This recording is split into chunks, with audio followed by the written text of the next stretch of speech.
tulemast tagasi vaatama saadet Ameeriklased Eesti ajaloos. Tänases saates Robert Fraser. Hakkame vaatama! Robert Fraser sündis 20. aprillil 1942. aastal West Virginias. Fraser oli esimene Ameerika Ühendriikide suursaadik Eestis peale riigi taasiseseisvumist ning ta taas algatas Ameerika Ühendriikide diplomaatilise kohaloleku Eestis. 1991. aastal autasustas president Bush teda presidendi medaliga erakordse teenistuse eest. Seda 15 000 Etioopia juudi päästmise eest. Robert Fraser suri 1995. aastal Sarajevos, olles Ameerika Ühendriikide esindajana läbirääkimismissioonil Bosnia konflikti lõpetamiseks.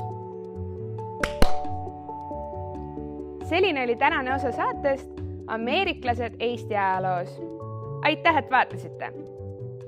Kui teile see osa meeldis, siis jagage seda kindlasti ka oma sõpradele. Ja et mitte jääda ilma järgmisest episoodist, jälgige saatkonda ka sotsiaalmeedias. Kohtumiseni!